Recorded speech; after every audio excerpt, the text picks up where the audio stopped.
ইউক্রেনের সঙ্গে রাশিয়ার চলমান যুদ্ধ ইস্যুতে নিজেদের অবস্থান এবার পুরোপুরি স্পষ্ট করল চীন। রাশিয়ার ঘনিষ্ঠ মিত্র হিসেবে পরিচিত চীনা পররাষ্ট্রমন্ত্রী ওয়াং ই বলেছেন, ইউক্রেন যুদ্ধে রাশিয়ার পরাজয় দেখতে চান না তারা।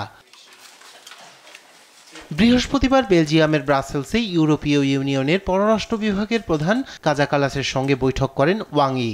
ওই বৈঠকে এই কড়া বার্তা দেন তিনি। বেইজিং কোনোভাবেই এই যুদ্ধে রাশিয়ার পরাজয় মেনে নেবে না। যুদ্ধে রাশিয়া পরাজিত হলে যুক্তরাষ্ট্রের মনোযোগের কেন্দ্র চলে আসবে চীন।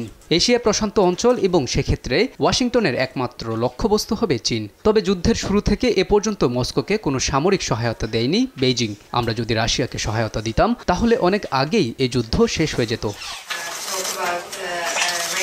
এদিকে রুশ প্রেসিডেন্ট ভ্লাদিমির পুতিনের সঙ্গে শুক্রবারের ফোনালাপ হতাশাজনক ছিল বলে মন্তব্য করেছেন মার্কিন প্রেসিডেন্ট ডোনাল্ড ট্রাম্প। পুতিন ইউক্রেনে চলমান যুদ্ধ বন্ধে আন্তরিক নয় বলেও জানান তিনি। এই প্রেক্ষিতে মস্কোর উপর আসতে যাচ্ছে নতুন নিষেধাজ্ঞা। প্রেসিডেন্ট পুতিনের সঙ্গে কথোপকথনে আমি অত্যন্ত হতাশ হয়েছি, কারণ আমি মনে করি না তিনি যুদ্ধ থামাতে চাইছেন। এটা খুবই দুঃখজনক। আমি কোনো অগ্রগতি করতে পারিনি তার সঙ্গে।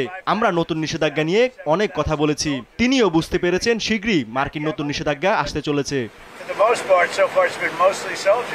ফোনালাপের কয়েক ঘন্টা পরই ইউক্রেনের রাজধানী কিয়েভে রেকর্ড সংখ্যক ড্রোন হামলা চালায় রাশিয়া, যা গেল ৩ বছরের সংঘাতের মধ্যে অন্যতম ভয়াবহ হামলা। রাশিয়ার ক্রমাগত বিমান হামলার মধ্যেই ট্রাম্পের সঙ্গে যৌথ ড্রোন উৎপাদন নিয়ে আলোচনা করেছেন ইউক্রেনের president Volodymyr Zelensky. Raihan Kabi Shubhro, news desk, Desh TV.